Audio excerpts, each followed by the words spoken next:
The snow came 3 days early that year, and it came mean. Clara had been splitting wood since before sunrise, working through the ache in her shoulders because the alternative was freezing. The axe handle was wrapped in burlap where the grip had cracked, and every swing sent a dull shudder up through her palms. She didn't stop.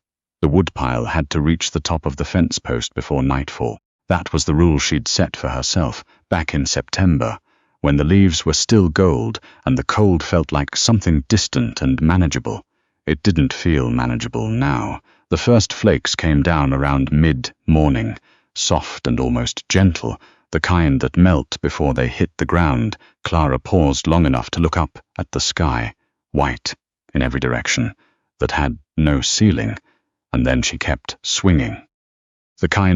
She had 94 pounds of dried beans in the cellar, 22 jars of preserved venison, the potatoes. She'd spent 3 weeks digging by hand from ground that had fought her every inch. Enough, she'd told herself. Enough to make it to March. What she hadn't counted on was the Denton brothers. She'd known them since she moved onto the Harrow Creek property 4 years ago with her husband Amos. Back then, Gil Denton had seemed like a neighbor worth having. He'd helped them patch the barn roof after a windstorm, had shown up with a smoked ham the first Christmas they spent on the land. His younger brother Silas had always made her uneasy in a way she couldn't name. The way he watched her when he thought she wasn't looking, the way his smile never quite reached his eyes. Amos had been dead 18 months now. In that time, Gil's helpfulness had curdled into something else. He'd started showing up uninvited, looking things over. The barn, the tool shed, the root cellar door. Asking questions that weren't really questions. You managing all right out here alone? Place like this is a lot for one person. You thought about selling. She hadn't sold. He hadn't stopped coming. The storm settled in fully by afternoon. Clara got the last of the wood stacked, her fingers so numb she had to look at them. To make sure they were still gripping the logs, she made it inside just as the wind shifted, coming down hard out of the northwest, turning the yard into a wall of white. She heated water on the stove, wrapped both hands around a tin cup, and stood at the window watching the storm erase the tree line. That was when she saw the tracks, not hers. Not heading toward the house, heading away from the cellar door, boot prints in the thin layer of snow that had settled before the real storm came in. 2 sets, side by side, her stomach turned to ice. She crossed the room in 4 steps and lifted the shotgun from the wall above the door. It had been her father's, a side-by-side 12-gauge with a crack in the stock that she'd wrapped in wire. She broke it open, checked both chambers, snapped it shut. Then she pulled on her coat and went outside. The cellar door was still latched. Clara stood there for a long moment, snow driving into her face, trying to read what the tracks were telling her. The boot prints circled the door twice, then moved toward the barn, then stopped at the fence line, and turned back toward the road, like someone had come to check the layout. Like someone was planning a return visit. She went back inside, latched the door, set the shotgun on the table where she could reach it. She didn't sleep that night. They came the following evening, just after dark. She heard them before she saw them. The creak of the gate hinge she'd been meaning to fix all autumn, and then the low sound of men's voices, too casual, not trying to hide. That casualness scared her more than stealth would have. Clara was already at the window, 2 figures in the yard, Gil leading, Silas a step behind, and a third man she didn't recognize, heavyset, wearing a canvas coat, moving toward the cellar like he'd been there before. She took the shotgun. When she opened the door, the cold hit her like a wall, and she stepped out onto the porch anyway. You need to get off my land. Jill stopped, turned. He had the kind of face that was always performing something. Concern, friendliness, reasonableness. He put it on now. Clara, it's cold out here. We just came to check on you. You came after dark with a man I don't know to check on the cellar. Now that's not, get off my land. Silas moved then, not toward her, sideways, spreading out, the way you do when you want someone to have to choose where to look. Clara tracked him with the barrel, and he stopped. "Put that down," Gil said, and his voice had changed. The performance was gone. "You're one woman alone in a snowstorm. Nobody's going to come looking for you until spring. Be smart." She pulled the hammer back. The click was very loud. "I said, get off my land." For a moment, nobody moved. The snow came down in the silence between them. Then the third man, the heavyset one, took a step toward the cellar, and Clara swung the barrel toward him, and that was when the voice came from the tree line. "She told you once." Clara didn't know him. That was the first thing she registered, that the man, stepping out of the pines on the north side of the yard, was not someone from town, not anyone she'd ever seen at the feed store, or the mill, or any of the dozen places where everyone in the valley eventually crossed paths. He was big in the way that comes from actual work, not the puffed-up kind. A heavy coat, canvas and wool, dark with age. A rifle resting easy across one arm, not raised, just present. His face was weathered down to something essential. Not old, but not young either. Somewhere in the middle, where a man either gets mean or gets quiet, and this one had gotten quiet. "Walk back the way you came," he said. He wasn't looking at Clara. He was looking at Gil with a kind of steady, unhurried attention that was somehow more frightening than anger would have been. "Leave the packs." "Who the—" Silas started. "Packs." The heavyset man set his bag down first. Gil stared for another few seconds, that performing face cycling through several things it had never quite learned to do, and then he put his down too. Silas stood there a moment longer, jaw working, and then he dropped his. They left without another word. Clara listened to the gate creak shut behind them, to the sound of boots crunching away through the snow, until there was nothing left but the wind. She looked at the man in the yard. He was already turning to go. "Wait," she said. He stopped. "Who are you?" He actually looked at her for the first time since he'd come out of the trees. His eyes were dark grey, the color of river stones in winter. Something passed through them that she couldn't name. "Orin," he said. That was all. She asked him to come inside. She wasn't sure why, exactly. Some instinct that this was right, that the cold was no place to have whatever conversation came next. He hesitated long enough that she thought he was going to say no. Then he came up the porch steps, had to duck through the doorframe, and stood in her kitchen, looking like something that belonged outdoors. She put coffee on.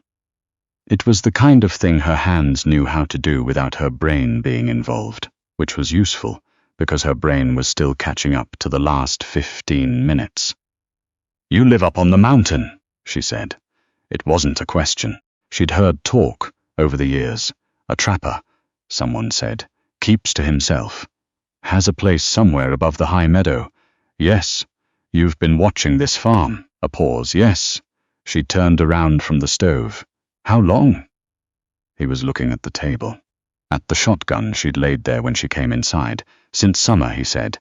"After I saw how they were moving around your property. Men like that have a pattern. They were working up to something."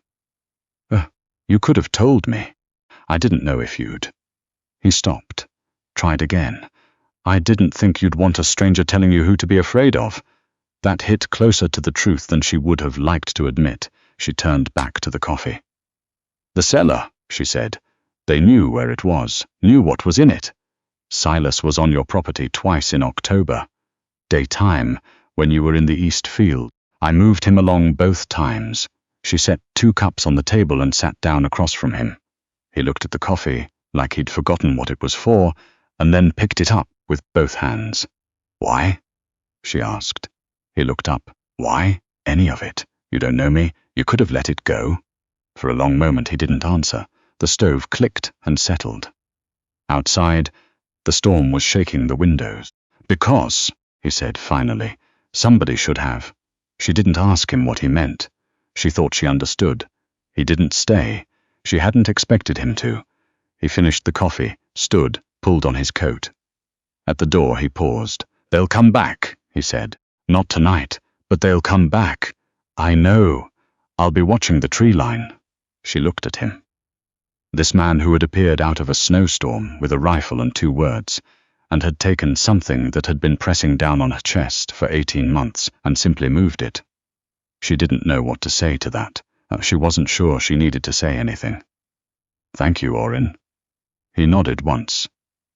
Opened the door, stepped back out into the white. She stood at the window and watched him walk back across the yard, past the cellar, through the gate, and up toward the tree line. He didn't look back. The snow closed around him like he'd never been there at all. But he had been, and she knew, in the way you know certain things without being able to explain them, that he would be again. True to his word, they came back, 4 nights later, this time with 2 men she didn't recognize alongside Gil. Silas wasn't there, which worried her in a different way. Silas unaccounted for was worse than Silas in plain sight. She'd been ready.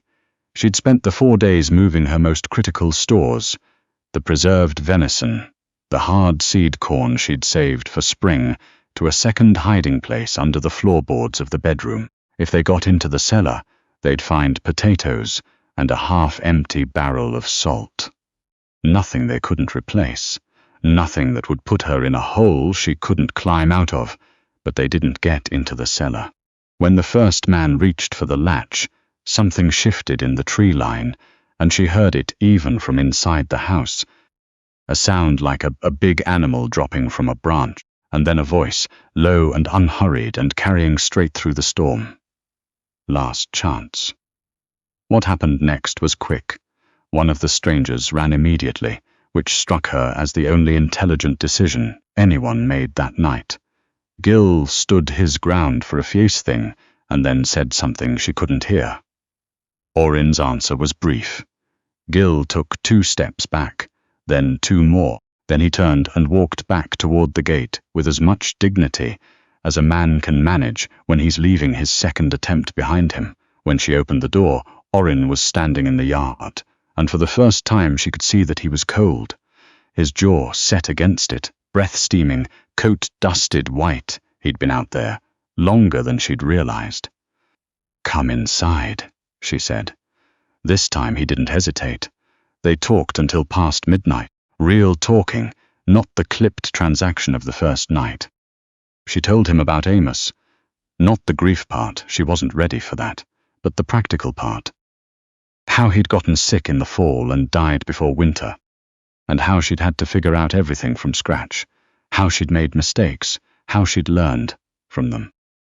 He told her, slowly and in pieces, about his own arrival in these mountains, about a life before, somewhere east, that he didn't name directly but she could read around the edges of. Something had ended there. He'd come out here to find quiet, and he'd found it, and for a while that had been enough. "And now?" she asked. He looked at the fire. "Now I'm not sure quiet is the same thing as what I was looking for."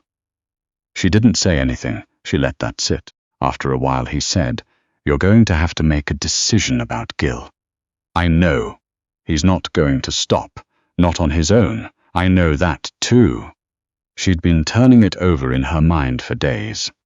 There were 2 options that she could see. Leave or make staying cost him something. She wasn't leaving. "I'm going to ride into Carver's mill in the morning and talk to the land office. File an official boundary complaint. Get it on record." He nodded slowly. "That'll help. It's also going to make him angry. He's already angry. At least this way someone else knows." He looked at her with something that might have been respect, quiet and uncomplicated. "I'll ride with you," he said. She looked up. She hadn't asked. She hadn't been going to ask. "You don't have to." "I know I don't," she nodded. "All right." They left at first light. The storm had passed, leaving behind the particular stillness that only comes after a big snow. Every sound muffled, every edge softened, the whole world remained in white. Orin rode a dark bay horse, with a Roman nose and the kind of placid temperament that comes from years with a quiet owner. He rode without talking, which suited Clara fine. She didn't need conversation. She just needed to not be alone in it. In Carver's mill, she did what she'd said she would do. The man at the land office took down every detail, dates, descriptions, the names of Gil and Silas Denton, and wrote out a formal notice of boundary complaint that would be served within the week. He glanced at Orrin once, took in the size of him and the rifle resting across his saddle horn, and glanced back at his paperwork without comment. On the way home, they stopped at the high point of the North Road, where the valley spread out below them. Clara could see her farm from there, the grey barn, the house, the white square of the yard, a thin line of smoke still rising from the chimney because she'd banked the stove before leaving. "It looks small from up here," she said. "Most things do. But it's mine." "Yes," he said. "It is." She looked at him instead of the valley. The winter light made everything flat and honest, nowhere to hide in it. He was looking at the farm with an expression she didn't have a word for. Something that wasn't quite longing, wasn't quite peace, something between the two. "You could come down off the mountain," she said.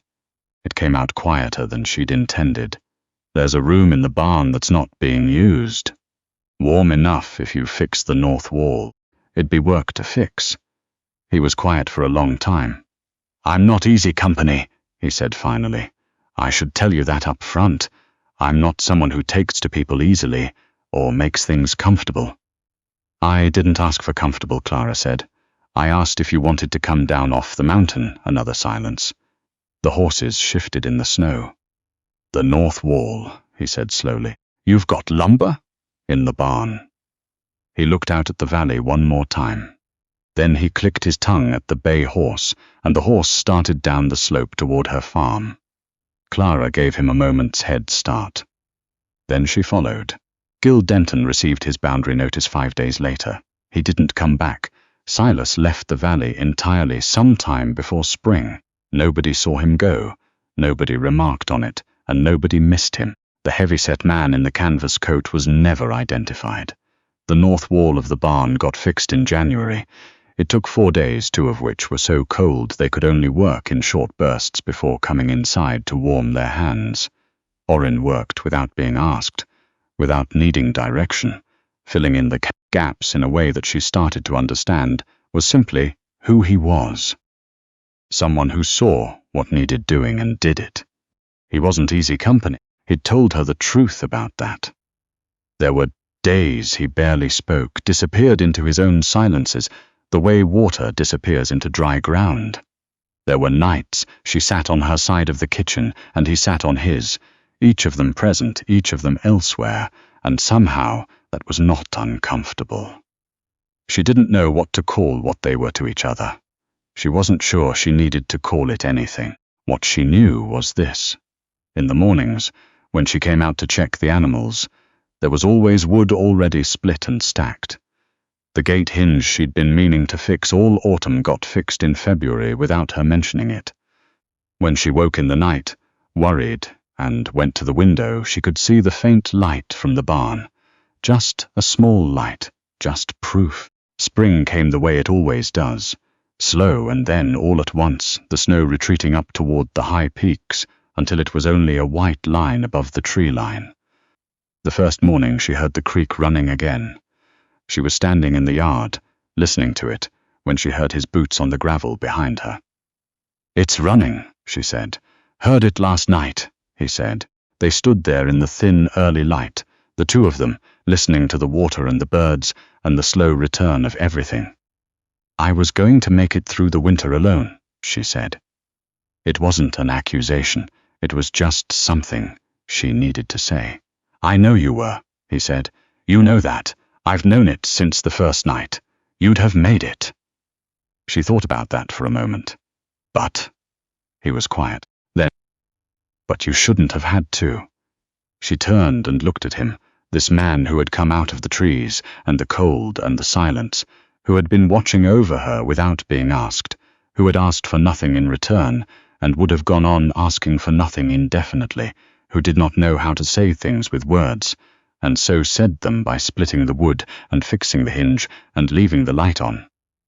"No," she said. "I guess I shouldn't have." He nodded once, looked back at the creek. The water ran on through the new morning, clear and cold and certain, the way it had every spring, the way it would again.